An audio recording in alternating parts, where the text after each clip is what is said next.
안녕하세요. 이철규 목사입니다.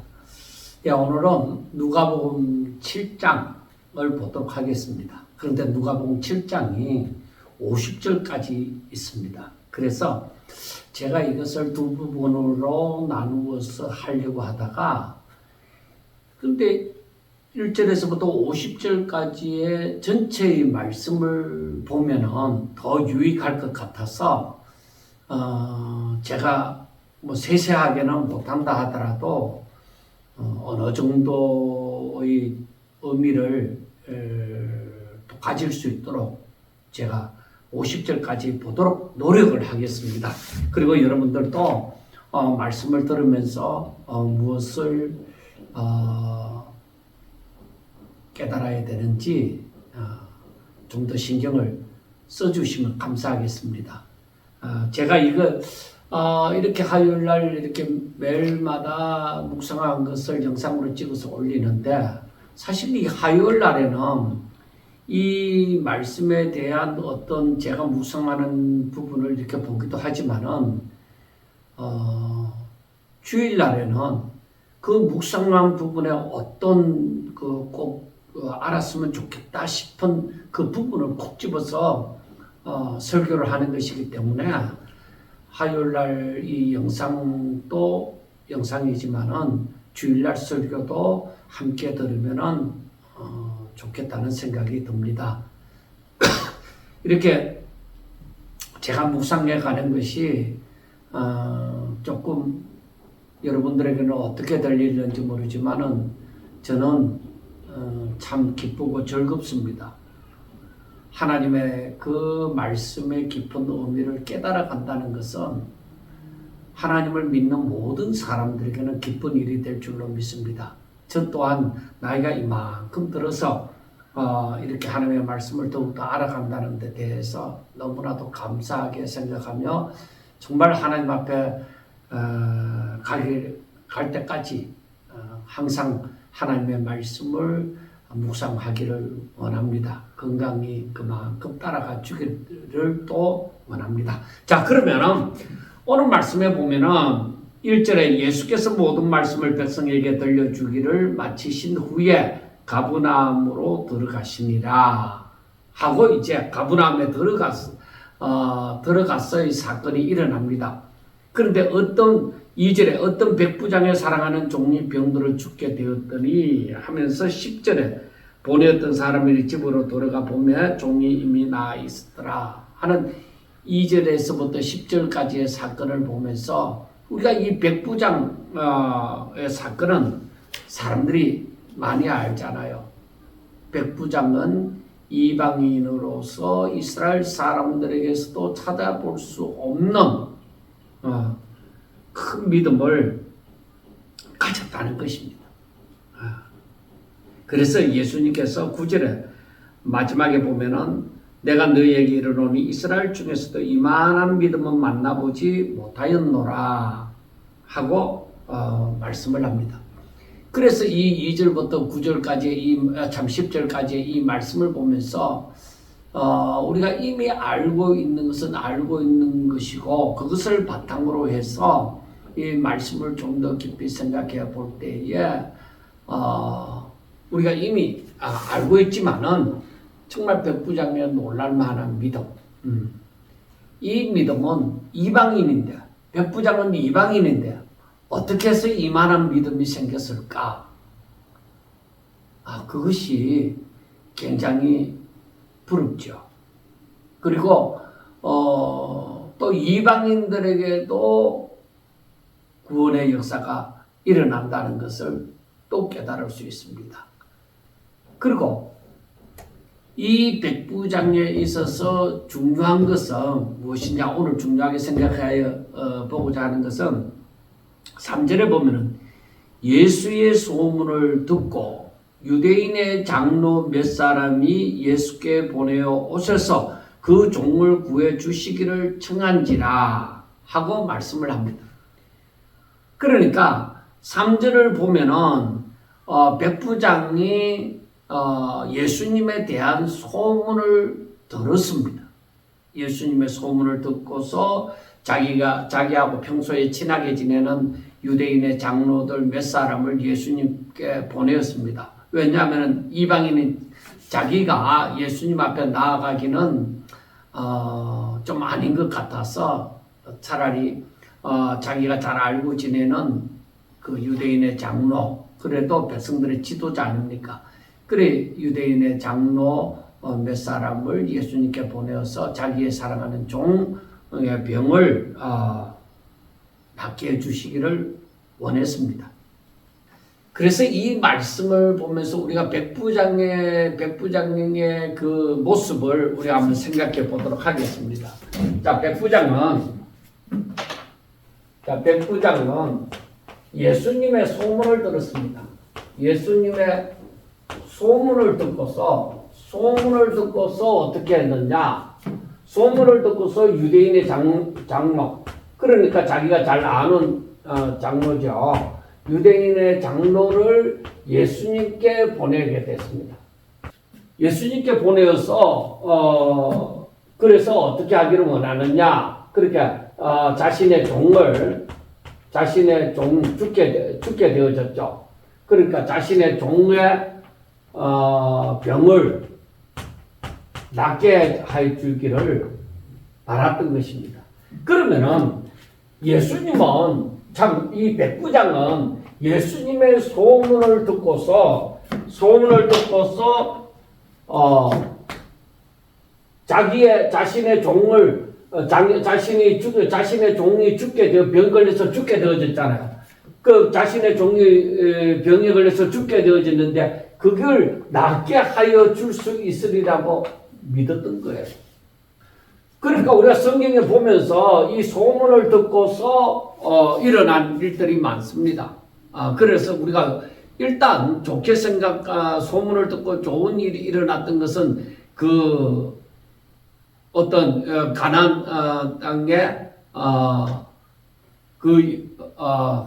여리고 성에 그 기생 라합 같은 경우도 하나님에 대한 이스라엘 백성들이 믿는 하나님에 대한 소문을 듣고서 하나님께서 앞으로 어떻게 하시리라는 것을 믿었죠. 믿었으니까 그 정탐꾼을 숨길 수가 있었던 것입니다. 자, 백부장 같은 경우는 유대인의 장로를 예수님께 보낼 수 있었던 것은 예수님에 대한 소문을 듣고서 믿었기 때문입니다. 믿음이 생겨났기 때문입니다.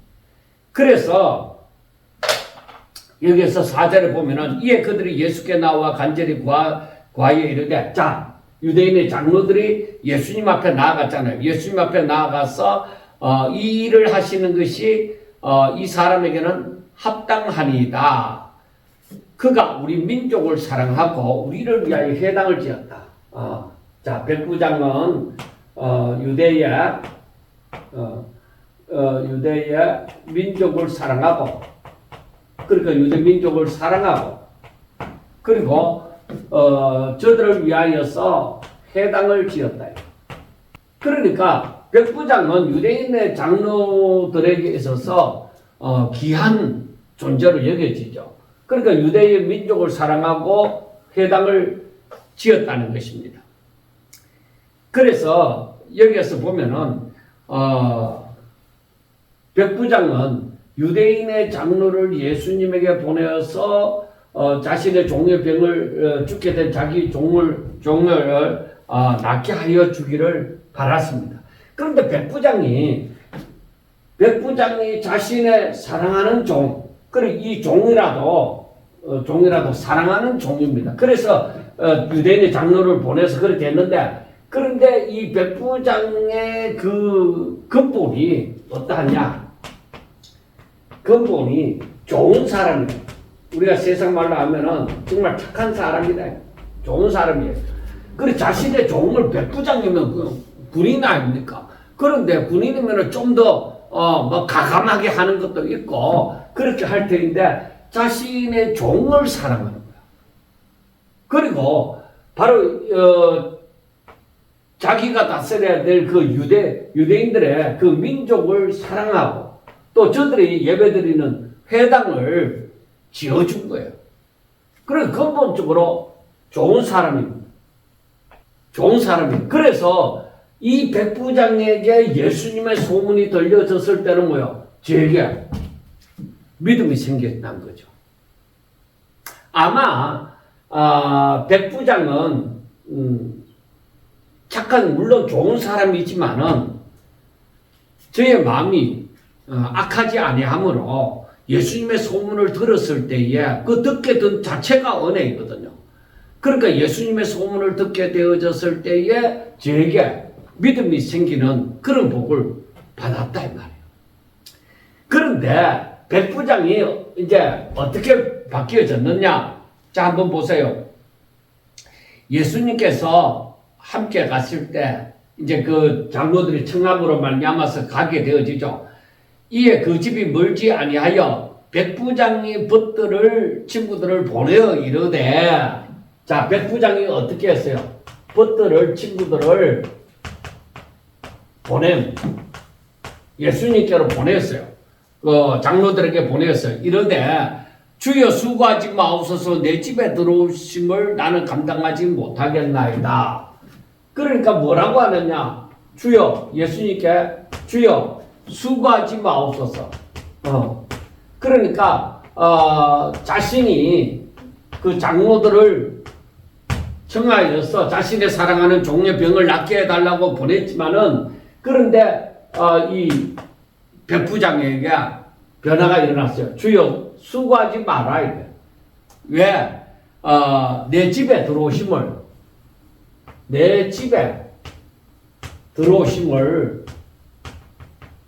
감당하지 못하겠다.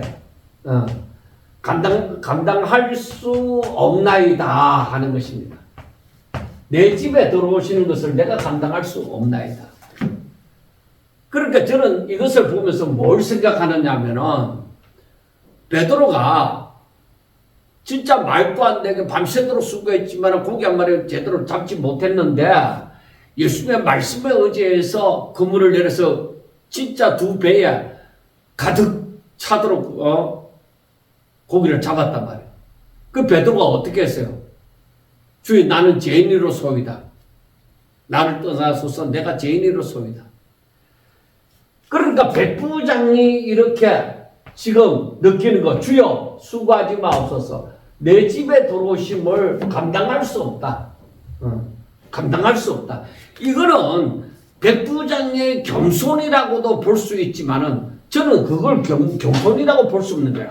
그 베드로의 경우와 마찬가지로 저는 이 믿음의 역사가 바로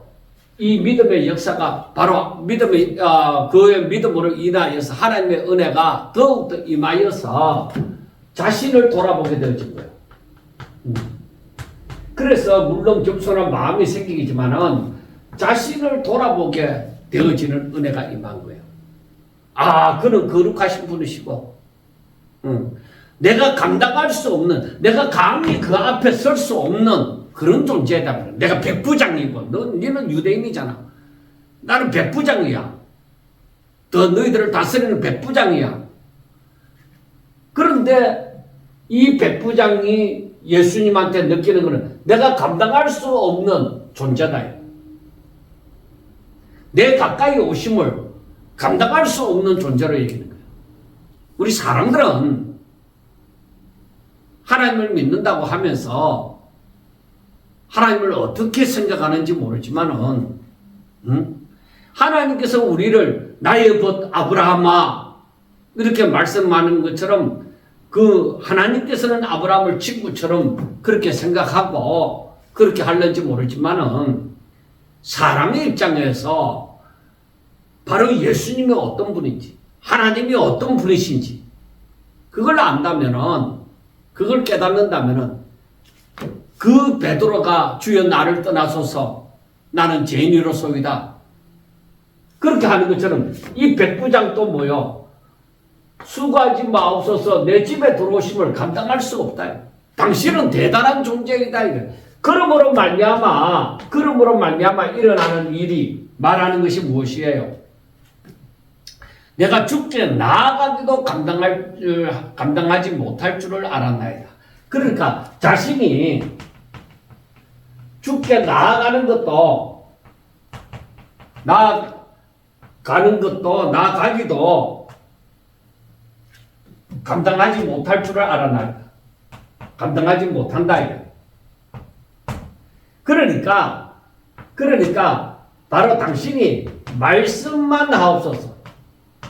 말씀만 하옵소서. 그러면은 하인이 낫겠나? 하인이 낫겠다. 그러니까 내가 자신을 돌아보게 되어질 때에 내가 감당할 수 없는 존재네. 내가 당신께 나아가기도 감당하지 못하겠다 이 말이에요.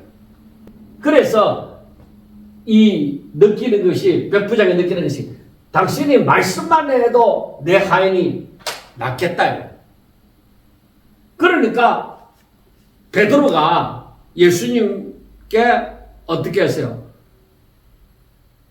주여 나를 떠나소서 나는 죄인으로소이다. 감히 그 곁에 있을 수 없는 그런 존재다고 깨닫게 되어지는 거죠. 그러니까 은혜를 받으면 받을수록 주께 더 가까이 나아가면 나아갈수록 나와 하나님이 어떤 그 관계라는 것을 알게 되어지죠. 그분이 옛날에 왕이 금호를 내밀어서 이리 오너라 하고 받아주는 것처럼 하나님이 나를 받아주시지 않으시면은 내가 그 용광로 불 곁에서 가까이 갔다가 그냥 풀무불 가까이 갔다가 죽는 것처럼. 그러니까 다니엘의 세 친구를 그 풀무불 속에 던져 넣는 자들이 오히려 타 죽었잖아요. 그러니까 그 센 불 곁에 갔다가 오히려 타 죽는 것처럼 바로 거룩하신 그분 곁에 있을 수도 없다. 가까이 나아가면 나아갈수록 내가 감당할 수가 없다. 하나님이 나를 받아주시지 않으시면 내가 감당할 수가 없다. 그러니까 백부장의 이 믿음은 소문을 듣고서 시작했지만은 저의 믿음이 더해져서 자신을 돌아보게 되었죠. 자신이 도저히 주님을 감당할 수 없는 내게 가까이 옴을, 내 집에 가까이 옴을 감당할 수 없다. 그래서 당신이 말씀만 하셔도 내 하인이 낫겠습니다. 나도 남의 수하에 든 사람이요 내 아래에도 병사가 있으니 이들을 가라 하면 가고 저들을 오라 하면 오고 내 종들을 이것을 하라 하면 하나이다. 그러니까 하다 못해 군사들도 이렇게 명령을 따라서 움직인다. 그런데 당신은 만물을 다스리는 자다. 당신의 근세는 말만 하면 병이 떠나는 그런 근세를 가졌다는 거예요. 그러니까 예수님을 유대인의 그 종교 지도자들 제사장이나 바리새인들이나 이런 존재와 같이 랍비나 이런 존재와 같이 여긴 것이 아니라 그 종교 지도자들과는 비교도 안 될 만큼 내가 그 앞에 감히 설 수도 없는 그런 존재로 이 백부장의 믿음은 그렇게 되어진 거죠. 그러니까 예수님의 근의 그리고 예수님에 대해서 완전한 신뢰가 있는 것이죠. 그래 예수님께서 이 보시고 이 말을 들으시고 예수님께서 놀랍게 여겼다. 이 참 놀라운 일이다. 그래서 따르는 무리들에게 이르시되 내가 너희에게 이르노니 이스라엘 중에서도 이만한 믿음이 어느 정도의 믿음입니까? 정말로 예수님을 바로 아는 존재이죠. 바로 아는 믿음입니다. 그래서 자신이 감히 예수님 앞에 나올 수 없는, 그러니까 어떤 겸손으로서 표현하기에는 너무 부족한 거예요. 겸손으로서 표현하기는 너무 부족한 거예요. 오히려 그보다 더 큰 예수님의 존재를 바로 알므로 말미암아서 자기가 감히 죽게 설 수도 없는 존재. 그분이 그 근위는 말씀만 해도 병이 다 낫게 되어지는, 당신의 말 한마디는 곧 근세 있는 자다, 근세 있는 것이다. 당신의 말 한마디는 곧 그대로 성취되어지는 것이다. 그래서 예수님은 진짜 어떻게 이런 믿음을 가졌느냐. 그 놀랍게 여기서 이스라엘 중에서도 이만한 믿음은 없다 이거야. 만나보지 못했다 이 말이야. 그러니까 백부장의 믿음은 뭐예요? 벌써 종의 병을 낫게 할 만한 믿음. 바로 하나님께서 이 백부장을 받으심으로, 예수님께서 이 백부장을 받으심으로 그 종의 병이 이미 나았더라 하고 말씀을 하잖아요. 그래서 오늘 특별히 보고자 하는 것은 예수님의 소문을 듣고서도 이 믿음이 점점 나중에 뭐야? 자신을 돌아보게 만들고, 예수님이 자신이 설 수 없는 존재라고 알게 되어지고, 그리고 예수님의 그 말씀이 모든 것이 순종할 수밖에 없는,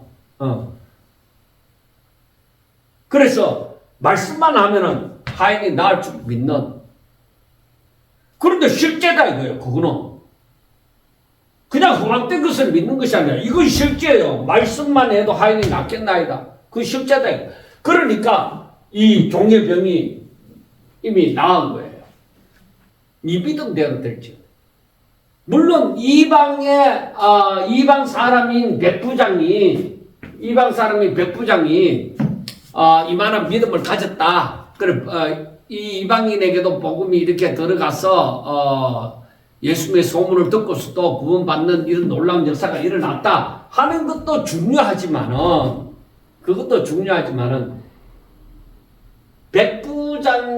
백부장이 예수님의 소문을 듣고서 믿었다.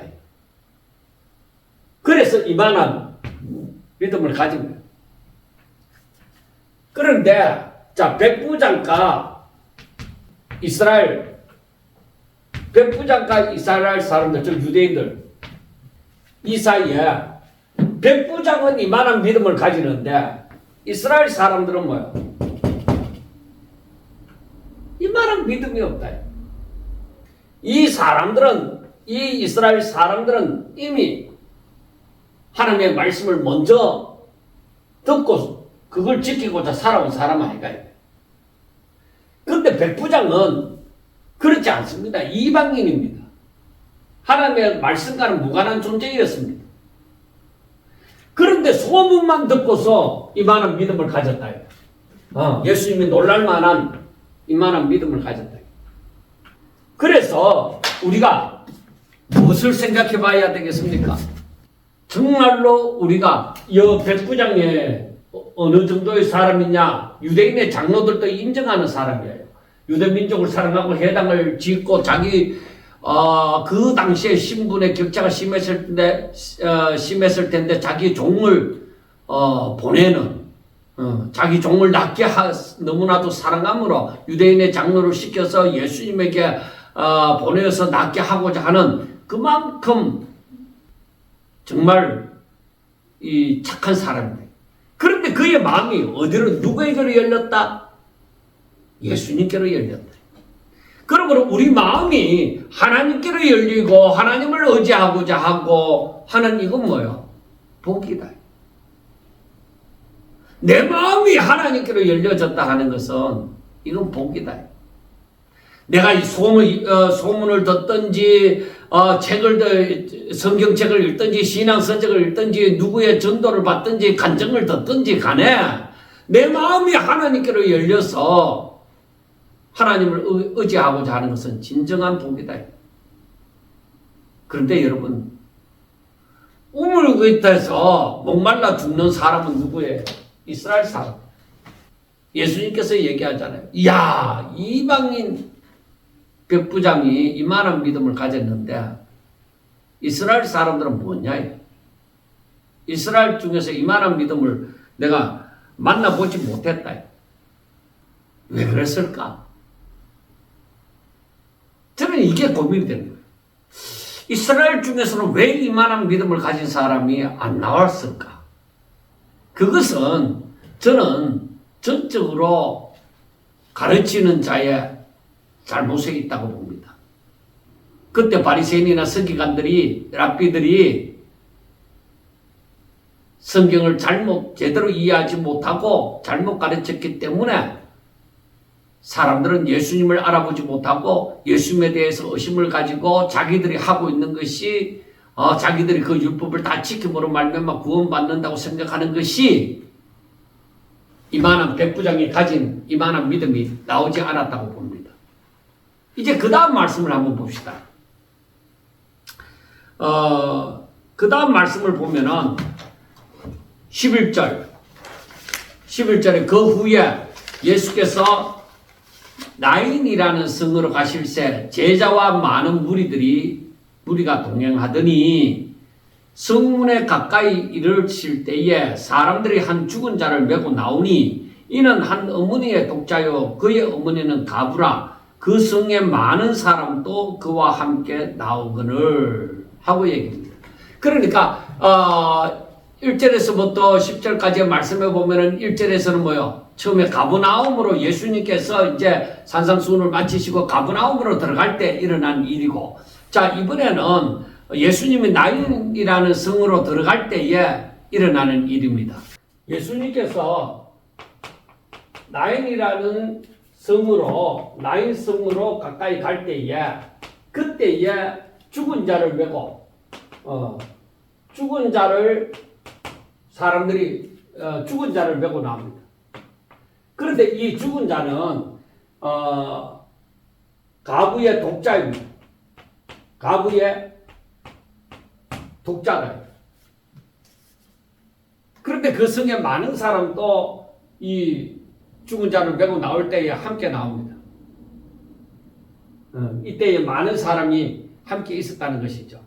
그런데 예수님께서 이거를 보시고 저 가부를 보시고 가부를 알아보시고 불쌍히 여겼습니다. 예수님이 불쌍히 여기시고 뭐라고 하시느냐? 울지 말라고 하잖아요. 그런데 자기 독자가 죽었는데, 가부의 독자가 죽었는데 어떻게 울지 않을 수가 있겠습니까? 독자 아니라 아들이 여럿 있다 해도 자기 아들이 먼저 죽게 되어지는 것을 통하여서 어떻게 죽게 되어졌는지는 모르지만은 울지 말라고 하는 말이 되겠습니까? 당연히 울지요. 그런데 예수님께서 뭐라고 하셨냐? 그를 불쌍히 여기고 울지 말라고 했습니다. 그래 가까이 가서 간에 손에 대시니 맨자들이 서는지라. 그래서 예수님께서 어떻게 하셨느냐? 그 간에 시체를 담은 그 간 있잖아요. 그 간에다가 손을 대셨다. 그러니까 그 메고 가다가 서게 되어지죠. 섰다 이 말입니다. 그런데 예수님께서 하시는 말씀이 뭐라고 하느냐? 청년아, 그래 아직까지 장가도 가지 않았는 거였죠. 청년아, 내가 너에게 말하노니 일어나라. 예수님께서 뭐라고 하느냐? 내가 너에게 말하노니 일어나라고 얘기하는 거예요. 그러니까 여기에서 당장에 일어나는 놀라운 기적이 일어났죠. 자, 그러니까 죽었던 자가, 죽었던 자가 일어납니다. 일어나서 앉아서 말도 함으로 말미암아 이 가부에게 이 아들을 안겨줍니다. 이때에 이 광경을 보고서 이때에 모든 사람, 그때 많은 사람이 따랐잖아요. 거기에 있는 그 모든 사람이라는 것은 거기에 있는 많은 사람들이 어떻게 했냐? 두려워하면서 하나님께 영광을 돌렸습니다. 뭐라고 하느냐? 뭐라고 하느냐? 큰 선지자가 우리에게 일어났다. 큰 선지자가 우리에게 일어났다. 하나님께서 자기 백성을 돌보셨다. 돌보셨다. 하고 얘기를 하는 거예요. 큰 선지자가 일어났다. 하나님께서 자기 백성을 돌보셨다. 그래서 이제 이 소문이 온 유대와 사방에 퍼지게 되죠. 소문이. 자, 이 말씀을 보면서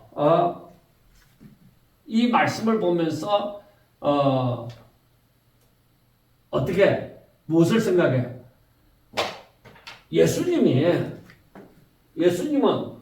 가부가 자기 아들을 살려달라고 그렇게 부르짖지도 않았습니다. 예수님이 가부를 불쌍히 여기시고 가부를 불쌍히 여기시고 다가선 거예요. 그러니까 예수님이 그 가부에게로 나아간 거죠. 그래서 예수님이 불쌍히 여기심으로 이 아들이 일어나게 되어진 겁니다. 자, 이거는 뭐요?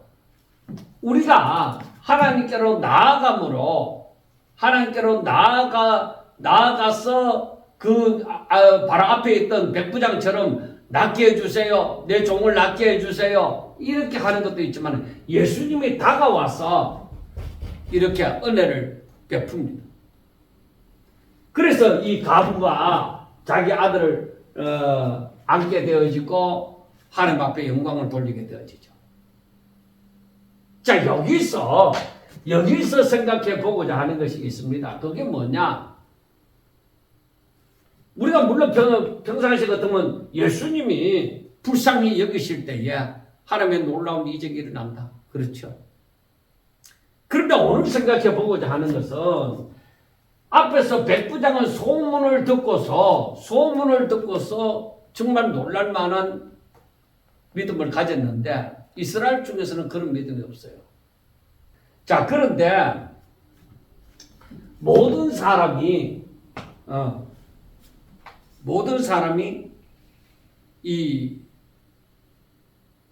지금 이 광경을 본 모든 사람들, 그 모든 사람들은 지금 어떻게 하느냐? 모든 사람들은 큰 선지자라고 생각합니다. 예수님을 큰 선지자라고 생각합니다. 그리고 하나님께서 자기 백성을 돌보셨다고 생각합니다. 자, 여러분들은 어떻게 생각해요? 예수님은 큰 선지자입니까? 유대인들이 생각하는 큰 선지자냐고요. 이것은 하나님께서 자기 백성을 돌보심으로 말미암아 일어난 일입니까? 그러나 이들은 두려워하면서 하나님 앞에 영광을 돌렸잖아요. 그래서 우리는 뭐로서 우리의 묵상이 끊어졌냐면 모든 사람들이 두려워하면서 하나님 앞에 영광을 돌렸으면 됐지 않느냐. 그 예수님이 바라시는 것은 무엇이겠어요? 우리가 앞에 1절에서 10절까지 말씀을 보면서도 무엇을 예수님은 뭘 바라요? 믿음입니다. 믿음. 이만한 믿음을 보지 못해요. 그런데 이 모든 사람들의 믿음이라는 것은 뭐냐? 모든 사람들의 이 믿음이라는 것은 예수님을 메시아로 생각하지 않고 저들은 왜 예수님을 메시아로 생각하지 않느냐? 이들은 예수님을 정치적인 메시아를 구했습니다. 그런데 거기에는 합당하지 않으므로 큰 선지자라고 생각을 한 것입니다. 그러면은 하나님이 뭘 원하시느냐?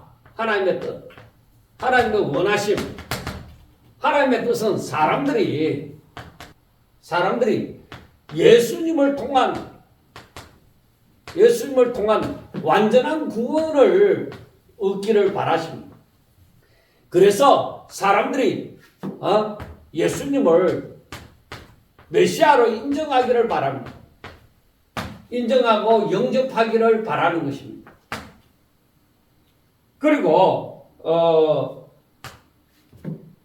이렇게 영접하고서 완전 참된 회개와 변화된 삶을 하나님의 자녀로서의 변화된 삶을 살기를 바라십니다. 그런데 바리새인과 서기관들, 랍비들, 이 사람들은 왜곡된 가르침, 성경을 제대로 알지 못함으로 왜곡된 가르침, 잘못 가르친 거예요. 그래서 원래 있던 기존 종교 체계에 집착을 하도록 만든 거예요. 그래, 이것 때문에 결국 사람들은 바로 어디를 결국 예수님을 십자가 사건으로 끌고 가는 거예요. 그래서 요한복음 1장 7절에 보면은 1장 11절에 보면은 이 자기 백성이 영접하지 않았다는 겁니다. 영접하지 않았다. 그 누가복음 19장 14절에 보면은 나중에 이제 보지만은 누가복음 19장 14절에 보면은 사람들은 뭐라고 하느냐? 우리를 다스릴 이 사람을 원하지 않노라. 원하지 않는다고 얘기합니다. 여러분, 나인성 가부의 그 아들을 살리시는 이 일을 보고서 여러분들은 지금까지 어떻게 생각했는지 모르겠습니다.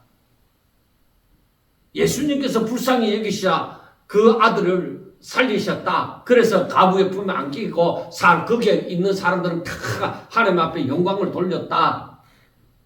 그렇게만 단순하게 예수님의 놀라우신 기적, 이적 그렇게 바라보았을 수도 있습니다. 그런데 여기에서 보면은 중요한 것은 무엇이냐면 모든 사람들이 예수님을 큰 선지자로 여기고 이 일은 하나님께서 자기 백성을 돌보심으로 일어난 걸로 보는 거예요. 그러니까 이 사건 가운데서 사람들이 예수님을 메시아로 보지 못했다는 겁니다. 자기들 수준에서 하나님 앞에 영광을 돌린 거예요. 백부장 같은 경우는 어때요? 메시아로 본 거예요. 자기가 감히 주님 앞에 설 수 없다고 고백을 하잖아요. 당신은 말씀만 하면 모든 것이 이루어진다고 고백을 하잖아요. 그런데 이들은 그냥 예수님을 큰 선지자로 본 거예요. 예수님께서 죽은 자를 향해서 청년아 일어나라. 내가 너에게 말하노니 일어나라 할 때에 그 예수님의 권위와 능력이 나타나잖아요. 그리고 가부가 울 때에 울지 말라고 얘기하잖아요. 우는 자를 웃게 만드는 것은 바로 주님께서 하시는 일입니다. 자유케 하는 것. 여러분, 그래서 이 말씀을 보면서 사람들이 예수님을 메시아로 받아들이지 않는 실정, 하나님의 놀라운 이적을 보고서도 예수님은 자신이 누군가를 나타내는 것인데 이 사람들은 받아들이지 않습니다. 이들이 그래서 나인성 가부의 아들을 살리시는 일을 두고서 사람들에게 믿음이 생겼느냐? 그 선에까지 가지 못합니다. 그 백부장은 그런 믿음까지 도달하는데 오히려 이스라엘 사람들은 거기까지 도달하지 못합니다. 그 다음 세 번째로 보면은 18절 말씀입니다. 요한의 제자들이 이 모든 일을 그에게 알리니, 그 요한의 제자들이 이제 되어진 모든 일들을 감옥에 갇힌 세례 요한에게 알렸던 것입니다. 요한이 그 제자 중 둘을 불러 주께 보내어 이르되 오실 그이가 당신이 오니까 우리가 다른 일을 기다리오니까 하라 하면, 자, 이 말씀, 그 요한이 예수님께 자기 제자들을 보내서 오실 그이가 당신입니까? 아니면 우리가 다른 사람을 기다려야 됩니까? 하고 묻습니다. 그래 우리가 이 부분을 가만히 생각해 보면 물론 세례 요한은 보냄을 받은 자입니다. 그래서 예수님이 오시는 길을 예비하는 자입니다. 그런데 알아야 되는 것은 세례 요한은 예수님처럼 신성을 가지고 있는 분이 아닙니다. 그래서 세례 요한도 정치적인 메시아를 생각했을 수가 있습니다. 그리고 자신이 하나님께로부터 보냄을 받아 성령의 이끌림을 받아서 이 사역을 자기가 해왔는데 지금 감옥에 있는 나를 예수님이 구해주지 않는 그것을 이상하게 또 생각했을지도 모릅니다. 이건 단순하게 상상입니다. 그래서 세례 요한이 이 예수님을 분명히 이 세례 요한은 예수님이 메시아라는 걸 알았잖아요. 우리가 요한복음에 보면은 요한복음 1장 29절부터 보면은 이튿날 요한이 예수께서 자기에게 나오심을 보고 이르되 보라 세상 죄를 지고 가는 하나님의 어린 양이로다. 내가 전에 말하기를 내 뒤에 오는 사람이 있는데 나보다 앞선 것은 그가 나보다 먼저 계심이라 한 것이 이 사람을 가리킵니다. 나도 그를 알지 못하였으나 내가 와서 물로 세례를 베푸시는 것은 그를 이스라엘에 나타내려 함이라 하니라. 요한이 증언하이르되 내가 보매 성령이 비둘기같이 하늘로부터 내려와서 그 위에 머물렀더라. 나도 그를 알지 못하였으나 나를 보내 물로 세례를 베풀라 하신 그이가 나에게 말씀하시되 성령이 내려서 누구 위에든지 머무는 것을 보거든 그가 곧 성령으로 세례를 베푸는 이인 줄 알라 하셨기에 내가 보고 그가 하나님의 아들인 줄 아들이심을 증언하였노라. 그러니까 세례 요한도 뭐요? 나도 알지 못했는데 이러이러한 사람이 사람을 보면은 그 사람이 바로 메시아라는 것을 말씀해 주기 때문에 알았다는 것이죠.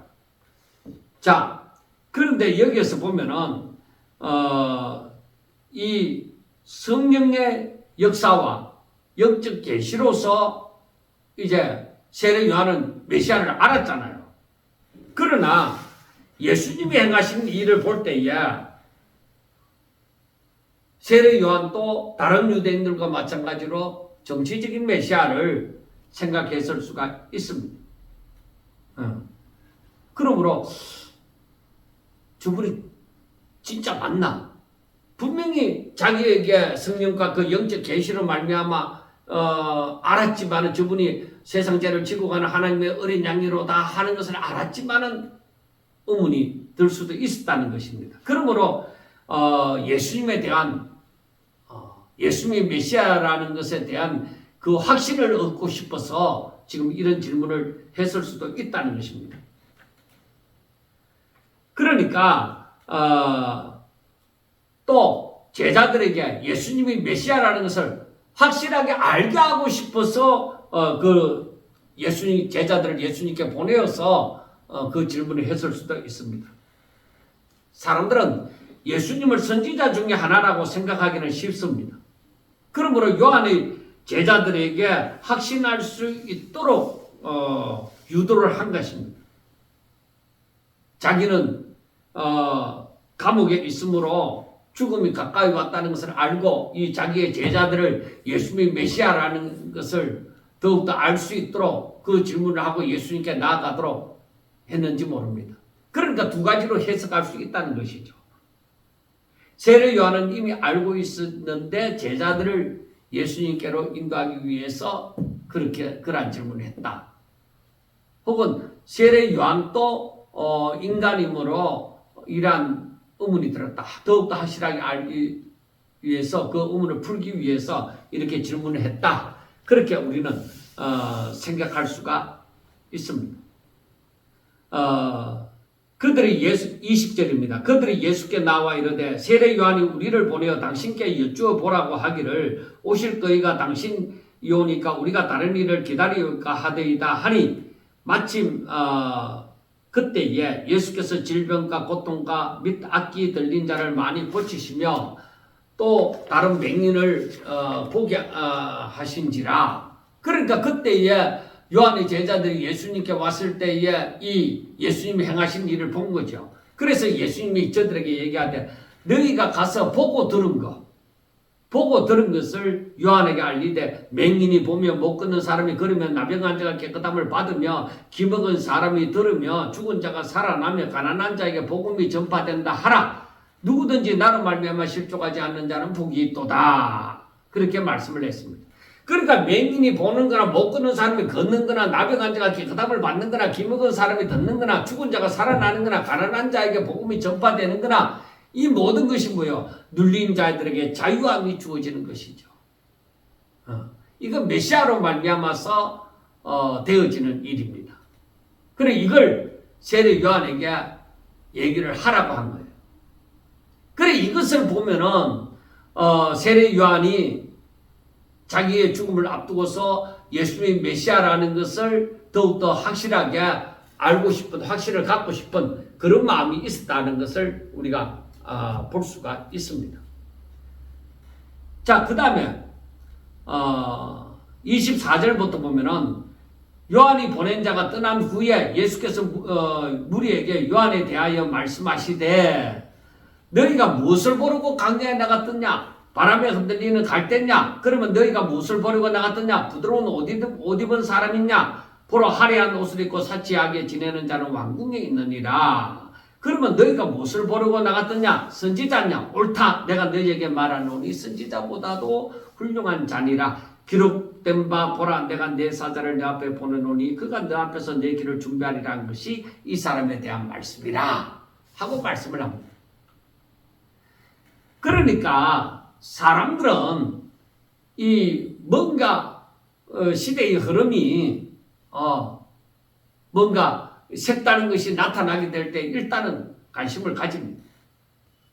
그리고 이 요한의 제자들이 요한에게 가고 난 다음에 사람들에게 물었죠. 뭘 보려고 당신들은 광야에 나갔습니까?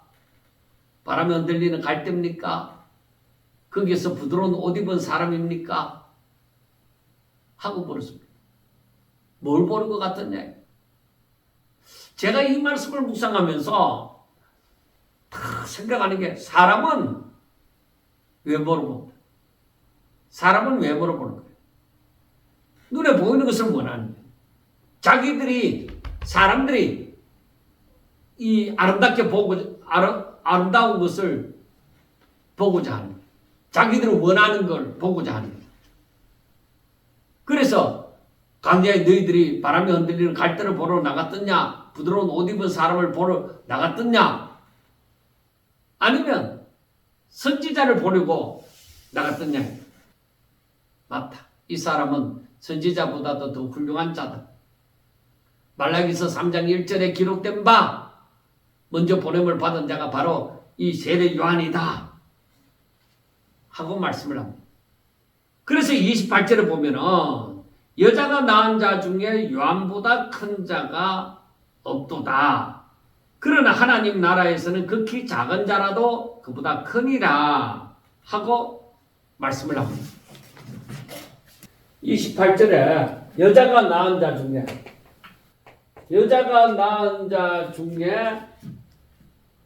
요한보다 큰 자가 없다.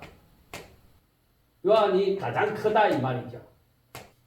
그 다음에 그러나 하나님의 나라에서는 극히 작은 자도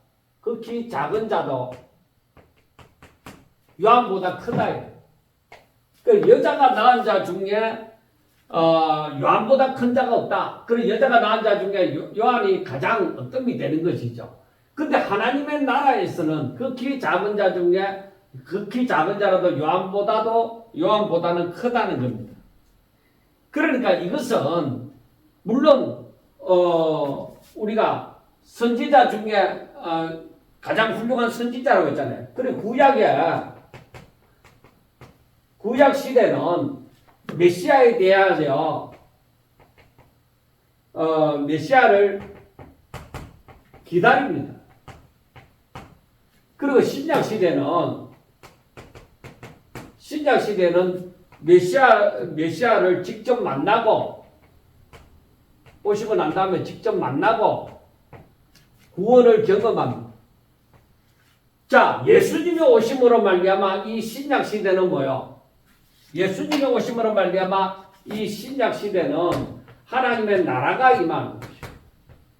그래 구약 시대에 메시아를 기다리면서 예언을 한 그 말씀을 가지고 이 메시아를 기다리면서 살아가지만은 신약 시대는 그 메시아를 직접 만나고 구원을 경험하잖아요. 그러니까 이 마지막 그 선지자로서 여자가 낳은 자 중에 요한이 가장 크다. 그러니까 예수님을 만난 자이죠. 그리고 세례 요한은 구약 시대의 마지막 선지자이면서 메시아의 길을 예비하고 길을 준비하고 그 사람들에게 메시아를 소개합니다. 그런데 사람들은 어땠느냐면은 이 세례 요한의 이 말도 회개하라 천국이 가까이 왔느니라 안 받아들였어요. 이스라엘 사람들이. 자, 그러고 보면은 백부장 1절에서 10절까지 해서 백부장의 믿음을 예수님이 놀랄만한 믿음이라고 하는데 이스라엘 가운데서 이만한 믿음을 발견할 수 없는 거야. 그리고 나인성 가부의 아들을 다시 살리는 일 가운데서도 사람들은 큰 선지자 중에 선지자 중에 큰 선지자다. 그렇게 얘기하고 하나님의 백성이 그냥 하나님께서 자기 백성을 돌보신 일이다. 이렇게 생각하고 예수님을 모르는 거예요. 예수님이 아무리 자신을 나타내도. 여기 세례 요한의 경우에서도 마찬가지예요. 세례 요한을 어떻게 생각하느냐 이거예요. 너희들이 세례 요한의 말을 옳게 받아들이지도 않는다 이거예요.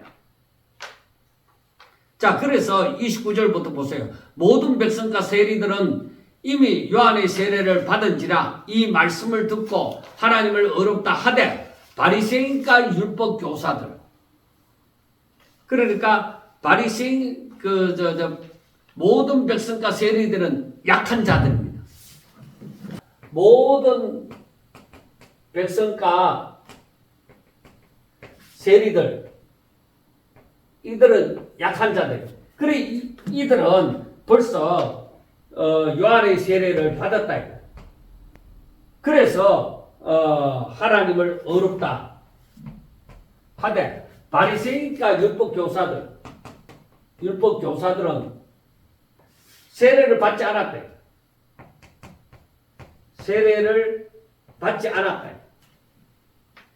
그래서 저들은 하나님을 어렵다. 이거는 하나님의 말씀이 옳도다. 이렇게 생각하는 거지만은 이들은 뭐예요?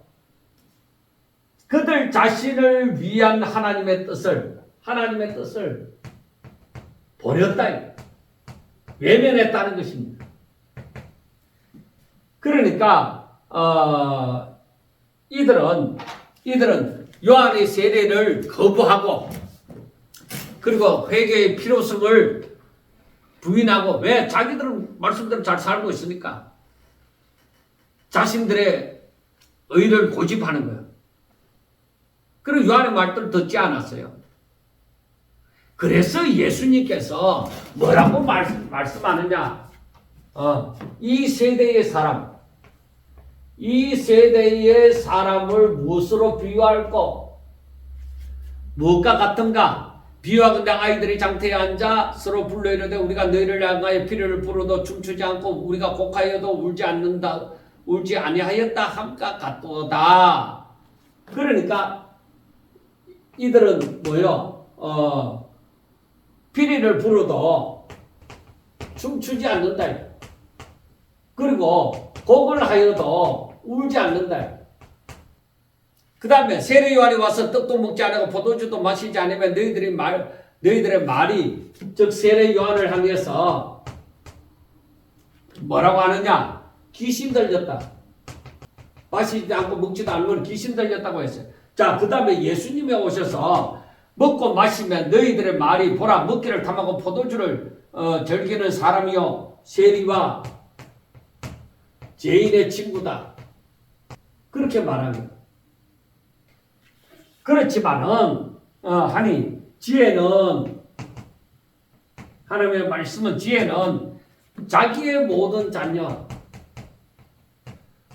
자녀로 말미암아 옳다함을 입는다. 자, 그래서 우리가 이 말씀을 볼 때에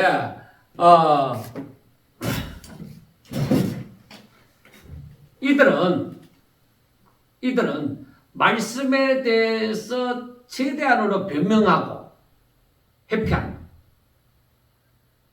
그러니까 자기들이 이미 잘못 배워져 있으므로, 잘못된 지식을 갖고 있으므로 자신의 편견으로 진리를 거부하는 거예요.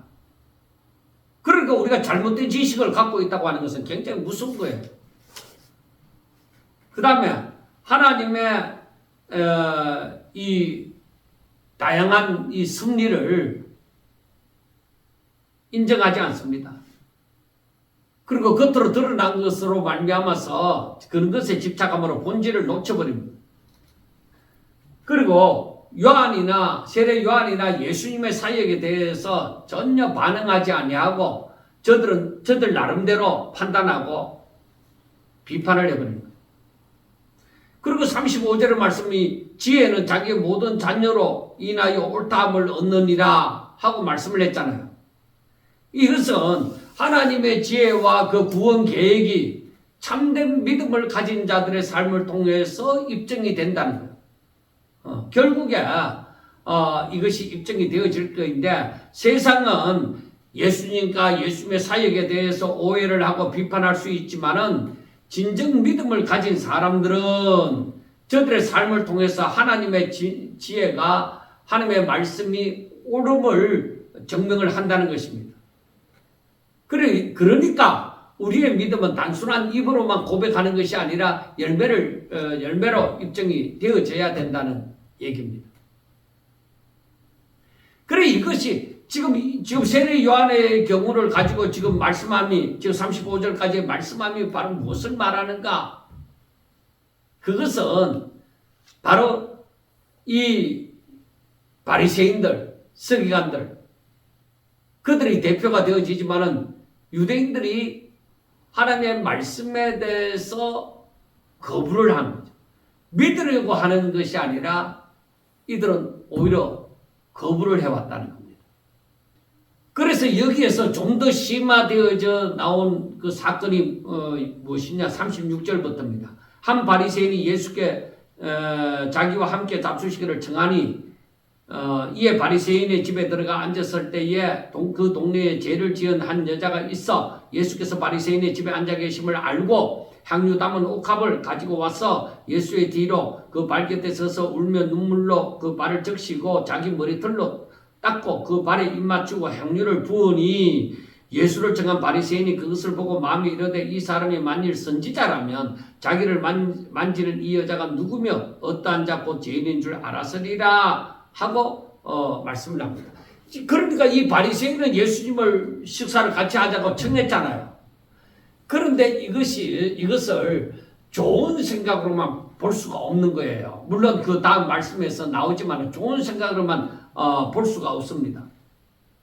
오히려 이 바리새인은 예수님에 대한 이 소문, 그리고 많은 사람들이 따르는 것을 바라보고 자기가 누리고 있는 것으로 말미암아 예수님을 청해갖고 자기와 함께 식사함으로 말미암아 헛세를 부리고자 하는 그러한 부분이었을 수도 있습니다.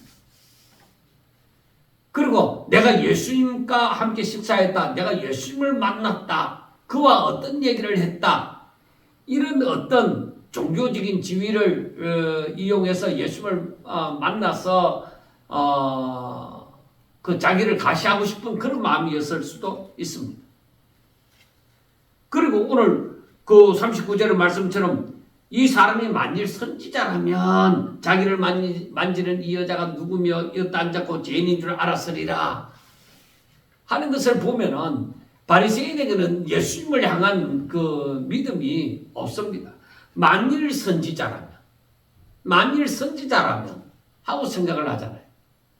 그러니까 1절부터 지금까지 이 모든 말씀에서 이스라엘 사람들은 예수님을 메시아라고 받아들이는 일이 없어요. 오히려 이방인 백부장만 그렇게 받아들이지. 다른 사람들은 그렇게 받아들이는 사람이 없어요. 이스라엘 가운데 이만한 믿음을 찾아볼 수가 없는 거예요. 저들은 하나님 앞에 영광을 돌리고 해도 예수님을 메시아로 영광을 돌리지 않아요. 그들은 오히려 마음이 강팍하고 완악함으로 예수님을 메시아로 볼 수 있는 눈이 없어요. 물론 다음 시간에 가면은 거기에 대한 말씀도 하지만은 저들은 마음이 완악함으로 예수님을 알아볼 수가 없어요. 그냥 선지자 중에 한 사람으로 보았어요. 그래서 39절에 이 바리새인들 이 사람이 만일 선지자라면 하고 말을 하는 거예요. 그래서 우리가 1절부터 지금까지 말씀을 이렇게 바라보면서 뭘 느껴요? 마음이 아프다. 이때 이 유대인들은 왜 이렇게 했을까? 그렇게 우리가 생각할 수 있죠. 그래서 예수님께서 사실은 말씀이 뭐라고 하느냐면 시몬아, 즉 그 바리새인을 두고 얘기하는 것입니다. 시몬아, 내가 너에게 이럴 말이 있다 하시니 그가 이르되 선생님 말씀하소서. 이르시되 빚주는 사람에게 빚진 자가 둘이 있어 하나는 500데나리온을 줬고 하나는 50데나리온을 졌는데 갚을 것이 없으므로 둘 다 탕감하여 주었으니 둘 중에 누가 그를 더 사랑하겠느냐? 시몬이 대답하여 이르되 내 생각에는 많이 탕감함을 받은 자니이다. 이르시되 내 판단이 옳다 하시고 하고 말씀을 합니다. 그러니까 예수님께서는 지금 바리새인이 뭔가 그 잘못 깨닫고 있다는 것을 예를 들어서 얘기를 하는 거예요. 이 비유가 시몬과 여인에 관한 것입니다. 그래서 시몬을 깨닫게 하고자 한 것입니다. 그러니까 시몬은 조금만 죄를 탕감받았다. 이 여자는 많이 탕감을 받았다. 그럼 많이 탕감을 받은 사람이 많이 사랑하지 않겠느냐. 자기 죄가 요만큼밖에 없다고 생각하는 사람은 덜 사랑하죠. 그런데 나는 감당할 수 없는 이 죄를 다 탕감해줬다. 그러니까 얼마나 감사해. 그분 목소리만 들어도 감사하고 얼굴만 봐도 감사하고 그분의 곁에 있어도 감사하고 그렇지 않겠어요? 그래서 예수님께서 얘기합니다. 44절 그 여자를 돌아보시며 시몬에게 이르시되 이 여자를 보느냐? 내가 너 집에 들어올 때 너는 내게 발 씻을 물도 주지 않았고 이 여자는 눈물로 내 발을 적시고 그 머리털로 닦았고 너는 내게 입맞추지 아니하였으되 그는 내게 들어올 때부터 내 발에 입맞추기를 그치지 아니하였으며 너는 내 머리에 감람류도 붓지 아니하였으되 그는 향유를 내 발에 부었느니라. 이러므로 내가 너에게 말하노니 그의 많은 죄가 사하여졌도다. 이는 그의 사랑함이 많은 일이라 하고 얘기합니다. 그래서 그의 사랑이 많은 일이라는 것은 이미 그 여자는 이미 죄를 탕감받은 일이 앞에 있었다는 얘기입니다. 그래서 사함받은 일이 적은 자는 적게 사랑하느니라. 이에 여자에게 이르시되 너 제사함을 받았느니라 하시니 하고 말씀을 합니다. 자, 여러분 47절에 이러므로 내가 너에게 말하노니 그의 많은 죄가 사하여졌도다. 즉 이 말은 시제를 두고 해석하는 건데 이 여자가 이렇게 행한 것은 이미 그 앞에 우리가 알지 못하지만은 그의 죄가 탕감을 받은 일이 있기 때문에 이 여자가 그 사랑에 대해서 감사해서 지금 이런 일을 한 것이다. 그렇게 얘기를 할 수가 있습니다. 그러니까 41절부터 43절에 그 탕감받은 일에 대해서 표현을 합니다. 탕감하여 주었기 때문에 이렇게 탕감을 받았기 때문에 그 사랑에 대한 보답이 이렇게 일어난 것이다. 그래 그 비유를 41절부터 43절에 말한 것이죠. 그리고 그러므로 이 여인의 지금 행동은 이 시몬의 집에 와서 한 행동은 바로 이미 받은 용서에 대한 감사의 표현 그리고 구원의 확신에서 나온 담대합니다. 그렇게 얘기도 할 수 있을 것입니다. 그리고 49절부터 50절을 보면 함께 앉은 자들이 속으로 말하되 이가 누구에게 죄도 사하는가 하더라. 예수께서 여자에게 이르시되 내 믿음이 너를 구원하여서는 평안히 가라 하시니라. 그러니까 이 50절의 말씀은 이미 있었던 믿음을 언급해서 죄사함을 받은 기쁨이 가져오는 그 감사의 표현이다. 내 믿음이 너를 구원했다. 자, 여러분, 당시의 문화적인 배경이 어떻게 되어졌냐면은 귀한 손님이 오면은 종이 발 씻을 물을 먼저 가져다 주는 것이 예입니다. 기본 예입니다. 그러니까 그때 신발이 옳지 않았잖아요. 그래서 먼지 많은 길을 걸어 다니는 환경에서 필수적인 대접이 바로 물 가져다 주는 것입니다. 이것이 집주인이 제공하는 기본적인 환영하는 환대입니다. 그 다음에 입 맞추는 것은 바로 손님을 맞이할 때 기본적인 인사, 존경하고 환영한다는 그 표시입니다. 특히 랍비나 존경받는 그 선생에 대한 예우로 그렇게 입맞춤이 되어졌습니다. 그런데 이 시몬은 이 바리새인을 하지 않았죠. 그 다음에 기름을 붓는 것은 귀한 손님에게 특별한 예우입니다. 그래 향유나 기름을 머리에 부어서 환대를 하는 것입니다. 그래서 축제나 식사의 자리에 기쁨을 표현하는 것입니다. 자, 우리가 이 50절까지의 말씀을 다 보면서 뭘 느껴요? 뭘 느낍니까? 두 가지입니다. 예수님의 놀라운 이적 같은 것도 우리가 생각해 볼 수가 있지만은,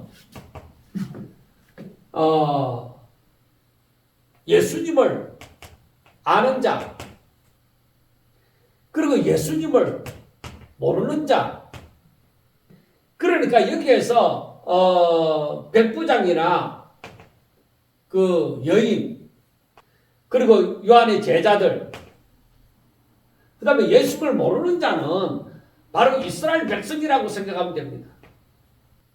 특히 바리새인들, 서기관들. 여러분, 이 말씀을 보면서 무엇이 생각납니까? 어떤 생각이 나요? 저는 답답하다. 진리를 모른다. 진리를 모른다는 것이 답답한 거예요. 그래 알고자 하는 마음으로 살아왔는데 제가 잘 알지 못함으로 지금도 좀 더 깨닫기를 원하고 더 알기를 원하고 뭐 하나님 앞에 갈 때까지 서는 그날까지 더 알기를 원하지만은 진리를 모르는 부분에 대해서 답답함을 느끼는 거예요. 그 이스라엘 백성들이 이 바리새인들이 진리를 모르는 거야. 예수님이 메시아인 것을 말씀을 할지라도 이적을 통해서 나타낼지라도 저들의 마음이 사람의 마음이 완고하여 강박해서 예수님을 메시아로 보지 못하는 거예요. 이것은 왜 이렇게 되어졌느냐? 잘못된 배움이다. 잘못된 가르침과 그 배움이다. 정말 이 답답함이 느껴집니다. 사랑하는 여러분,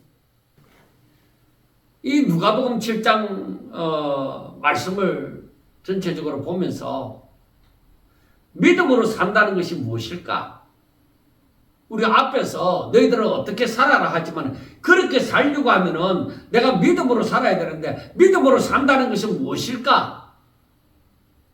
진리를 아는 거예요. 예수님의 메시아라는 사실을 아는 거예요. 내가 알면 알수록 사랑을 받으면 받을수록 탕감을 받은 것을 내가 얼마나 탕감받았다는 것을 그 사실이 내가 받은 것이 얼마나 귀한 것인가를 중요한 것인가를 알면 알수록 뭐요? 진리를 더욱더 깨닫고 하나님께로 더 가까이 나가고 그의 말씀을 따라서 순종하기를 원하고 그런 거잖아요. 그걸 모르니까 이 앞에서 말씀한 누가복음 6장 그 12절부터 이하에 나오는 그 말씀을 사람들이 실천하면서 살아갈 수가 없는 것입니다.